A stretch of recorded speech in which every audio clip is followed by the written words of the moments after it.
That very night, Psyche's husband warned her once more. She would not listen when he begged her not to let them come again. She never could see him, she reminded him. Was she also to be forbidden to see all others, even her sisters, so dear to her? He yielded as before, and very soon the two wicked women arrived, with their plot carefully worked out, already because of Psyche's stumbling and contradictory answers when they asked her what her husband looked like. They had become convinced that she had never set eyes on him, and did not really know what he was. They did not tell her this, but they reproached her for hiding her terrible state from them. Her own sisters, they had learned, they said, and knew for a fact that her husband was not a man, but the fearful serpent Apollo's oracle had declared he would be. He was kind now, no doubt, but he would certainly turn upon her some night and devour her. Psyche, aghast, felt terror flooding her heart instead of love. She had wondered so often why he would never let her see him. There must be some dreadful reason. Well, kind of like, what was that show where the aliens were like, they look like stereotypical devils?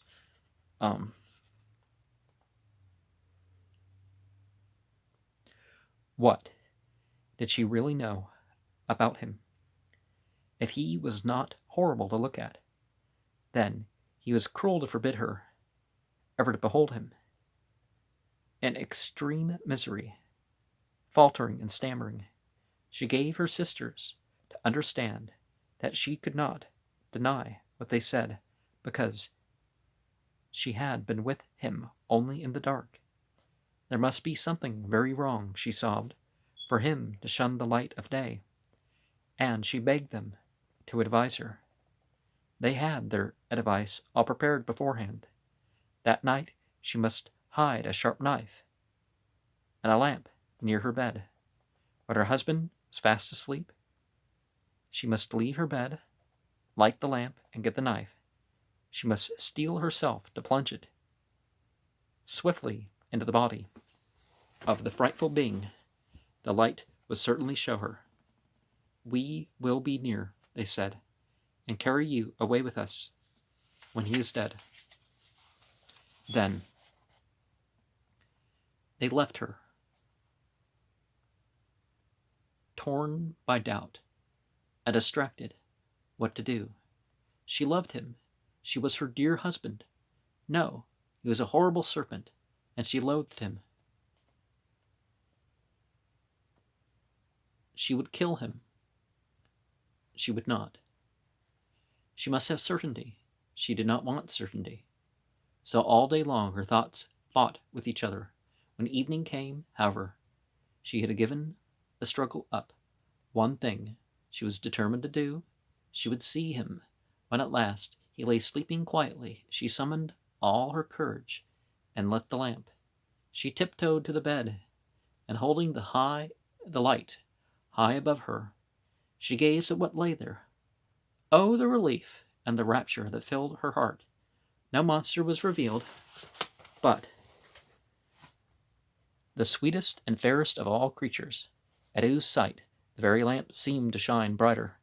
In her first shame at her folly and lack of faith, Psyche fell on her knees and would have plunged the knife into her own breast as if it had not fallen from her trembling hands. But those same unsteady hands that saved her betrayed her too. For as she hung over him, ravished at the sight of him and unable to deny herself the bliss of filling her eyes with his beauty, some hot oil fell from the lamp upon his shoulder. He started awake, he saw the light and knew her faithlessness, and without a word he fled from her. She rushed out after him into the night. She could not see him, but she heard his voice, speaking to her. He told her who he was, and sadly bade her farewell. Love cannot live where there is no trust, he said, and flew away. The god of love, she thought. He was my husband, and I, wretch that I am, could not keep faith with him. Is he gone from me forever? Yeah, be careful of people. Oh, this thing about, this stuff you've never witnessed of him. At any rate, she told herself, with rising courage, I can spend the rest of my life searching for him. If he has no more love left for me, at least I can show him how much I love him. Then she started on her journey. She had no idea where to go. She knew only that she would never give up looking for him. He, meanwhile, had gone to his mother's chamber to have his wound cared for, but when Venus heard his story and learnt that it was Psyche, to whom he had chosen, she left him angrily alone in his pain, and went forth to find the girl of whom he had made her still more jealous. Venus was determined to show Psyche what it really meant to draw down the displeasure of those they considered to be goddess. Now, see, she's by the curtains, a couch, one of those old-fashioned couches that are kind of like a bed. Well, I guess, bed, couch, whatever, same thing. The sheets hanging off it. She's looking at this fair youth and it's like, oh, no, he's not a snake. I should have, Poor Psyche, in her despairing wanderings, was trying to win the entities over onto her side. She offered ardent prayers to them perpetually, but not one of them would do anything to make Venus their enemy. At last she perceived that there was no hope for her, either in heaven or on earth, and she took a desperate resolve. She would go straight to Venus. She would offer herself humbly to her as her servant, and try to soften her anger. And who knows, she thought, if he himself is not there in his mother's house. So she set forth to find the female entity who was looking everywhere for her. When she came into Venus's presence, that female entity laughed aloud and asked her scornfully if she was seeking a husband, since the one she had would have nothing to do with her, because he had almost died of the burning wound she had given him. But really, she said, you are plain and ill-favored a girl, that you will never be able to get you a lover, except by the most diligent and painful service. I will therefore show my goodwill to you by training you in such ways. I don't know if it has to be painful for a woman to service a man, but with that, she took a great quantity of the smallest of the seeds, wheat and poppy and millet and so on, and mixed them all together in a heap. By nightfall, these must all be sorted, she said. See to it for your own sake. And with that, she departed. Psyche, left alone, sat still and stared at the heap. The mind was all in a maze because of the cruelty of the command, and indeed, it was of no use to start a task so manifestly impossible. But at this direful moment, she who had awakened no compassion in mortals or immortals was pitied by the tiniest creatures of the field, the little ants. Swift runners, they cried to each other, come, have mercy on this poor maid, and help her diligently. At once they came, waves of them, one after another, and they labored, separating and dividing, until what had been a confused mass lay all ordered. Every seed with its kind. This was what Venus found when she came back. and very angry she was to see it. "Your work is by no means over," she said. Then she gave Psyche a crust of bread, and bade her sleep on the ground, while she herself went off to her soft, fragrant couch.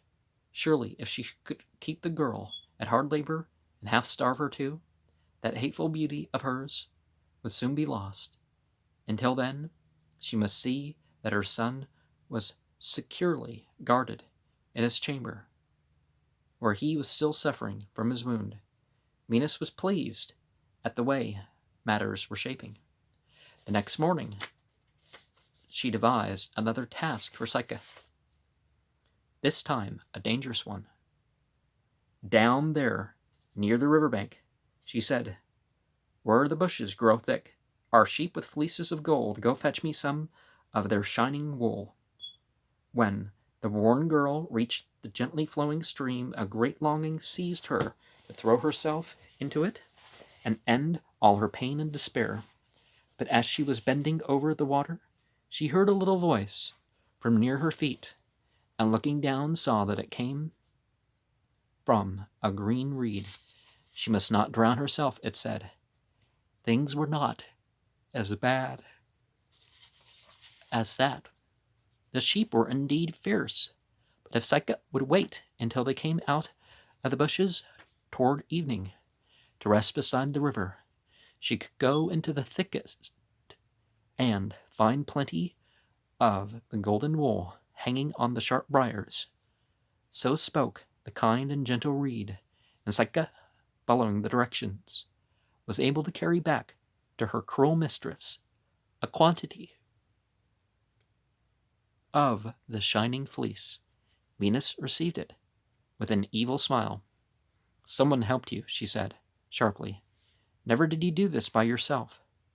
However, I will give you an opportunity to prove that you really have the stout heart and the singular prudence you make such a show of.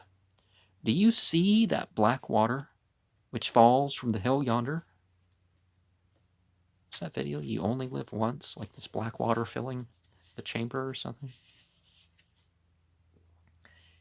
"It is the source of the terrible river which is called Hateful, the river Styx. You were to fill this flax from it. That was the worst task yet, as Psyche saw when she approached the waterfall. Only a winged creature could reach it, so steep and slimy were the rocks on all sides, and so fearful the onrush of the descending waters. But by this time it must be evident to all the readers of this story, as perhaps deep in her heart it had become evident to Psyche herself, that although each of her trials seemed impossibly hard, an excellent way out would always be provided for her. This time her savior was an eagle, who, poised on his great wings beside her, seized the flask from her with his beak and brought it back to her full of the black water. But Venus kept on. One cannot but accuse her of some stupidity. The only effect of all that had happened was to make her try again. She gave Psyche a box which she was to carry to the underworld, and Proserpine to fill it with some of her beauty. She was to tell her that Venus really needed it. She was so worn out from nursing her sick son. Obediently, as always, Psyche went forth to look for the road to Hades. She found her guide in a tower she passed. She gave her careful directions how to get to Proserpine's palace. First, through a great hole in the earth, then down to the river of death, where she must give the ferryman, Charon, a penny to take her across. From there the road led straight to the palace. Cerberus, the three-headed dog, guarded the doors, but if she gave him a cake, he would be friendly and let her pass. All happened, of course, as the tower had foretold. Proserpine was willing to do Venus surfaced, and Psyche, greatly encouraged, bore back the box, returning far more quickly than she had gone down. Her next trial she brought upon herself through her curiosity, and still more her vanity. She felt that she must see what that beauty charm in the box was, and perhaps use a little of it herself. She knew quite well, as Venus did, that her looks were not improved by what she had gone through, and always in her mind was the thought that she might suddenly meet Cupid. If only she could make herself more lovely for him. She was unable to resist the temptation. She opened the box. To her sharp disappointment, she saw nothing there. It seemed empty. Immediately, however, a deadly languor took possession of her, and she fell into a heavy sleep. Well, talk about getting your beauty sleep, huh? At the junction, the entity of love himself stepped forward. Cupid was healed of his wound by now, and longed for Psyche. It is a difficult matter to keep love imprisoned. Venus had locked the door, but there were the windows. All Cupid had to do was fly out and start looking for his wife. She was lying almost beside the palace, and he found her at once. In a moment, he had wiped the sleep from her eyes and put it back into the box. Then, waking her with just a prick from one of his arrows, and scolding her a little for her curiosity, he bade her take Proserpine's box to his mother, and he assured her that all thereafter would be well, while the joyful Psyche hastened on her errand. The entity flew up to Olympus. He wanted to make certain that Venus would give them no more trouble, and he went straight to Jupiter himself. The father of the gods and men consented at once to all that Cupid asked, even though, he said, "You have done me great harm in the past, seriously injured my good name and my dignity by making me change myself into a bull and a swan and so on. However, I cannot refuse you." Then he called a full assembly of the entities and announced to all, including Venus, that Cupid and Psyche were formally married, and that he proposed to bestow immortality upon the bride. Mercury brought Psyche into the palace of the entities, and Jupiter himself gave her the ambrosia to taste, which made her immortal. This, of course, completely changed the situation. Venus could not object to a female entity object to somebody considered to be a goddess for her daughter-in-law. The alliance had become eminently suitable. No doubt she reflected also that Psyche, living up in heaven with a husband and children to care for, could not be much on the earth, turn men's heads, and interfere with her own worship. So all came to a most happy end. Love and the soul, for that is what Psyche means, had sought, and, after sore trials, found each other, and that union could never be broken.